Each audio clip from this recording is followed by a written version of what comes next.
بلوچستان زه د خالد صاحب نه د یو داسې شاعرۍ غوښتنه کوم چې د نن نه څه لږ وخت مخکې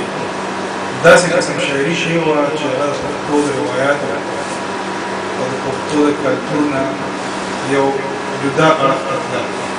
نو خالد صاحب د پیغلې یو کیسه ولیکله د هغه شاعرۍ په مقابله کې. نو زه اوس د ګلستان او د نور محمد دپاره دغه نظم غوښتنه خالد صاحب نه کوم. خالد صاحب ګران ډېره مننه. د نظم متن خو تاسو ته اورنګزېب صاحب ته وړاندې کړو. ارشاد بھائی وایي پیغله راځي زما نه کیله کې بل شعر به یاد نه کوم. وایي شاعره زه په تا نازېږم ستا عزت کومه ستا هر تخلیق سره په نره محبت کومه ته زما سترګې بېشکه د ټول کام سترګې ستا تخیل ته سلامونه د عظمت کومه له تا نه زړه کې ګیلمنه غږ کولی نه شم خو اوس کاسه د صبر ډکه شوه جرت کومه منم شاعر چې یم پیغله ستا د زور نه یمه خو زما زړه د راډک شوی شکایت کومه تا جوړ بغیر زما نه هېڅ هم نور لیدلي نه دي بې صفتونه د نور هېڅ هم اورېدلي نه دي تور ویښتونه راله تور تور خاماران جوړوي کله لوهار شي کنه تورې د ایران جوړوي کله مې سترګې تماچې کله ګولی یادوي نظر نه غشي او د وروځو مې کمان جوړوي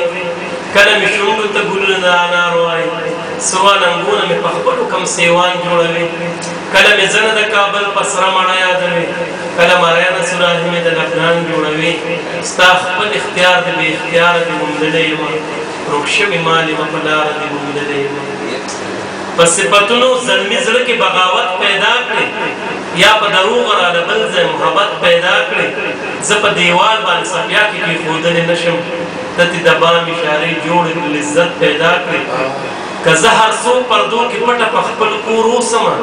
ته مې بازار کې خریدار د نزاکت پیدا کړې ستا د غزل د ښایستونو نه قربان شاعره خو ما رسوا کړې او د خپل غزل قیمت پیدا کړې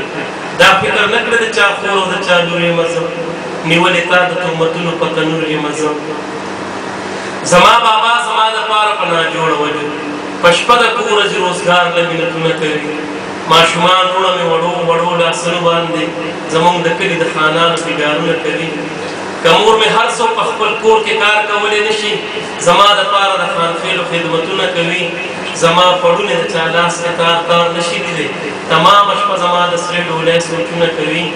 که څوک په ننګ ناموس ولاړه یم دینداره یمه خو ستا په وجه رسوا کېږم نااعتباره یمه شاعره ښه مې یاد شي چې پیغله شوې یمه زما بابا چېرته په ډکه خوله خندلې نه دي کمزورې سټ باندې زما د عزت بوج پروت دی هر چا ته ښکته ګورې نیغ نیغې کتلې نه دي ما نه په سترګو کې د خپل غیرت خیرات غواړي څه شو که ماته یې په خپله خوله ویلې نه دي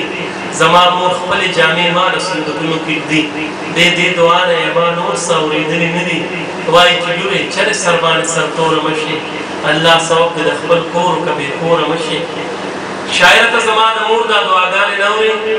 یا جوړې تا سره هېڅ غم د خپلې مور نشته یا فکر تا سره زما د وړو ورور نشته یا جوړې ستا چېرته زما په شانتې خور نشته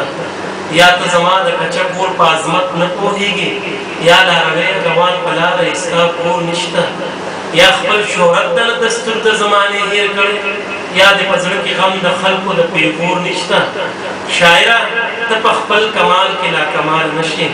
چېرته خفه چې د خالد صورت نه خیال نه شي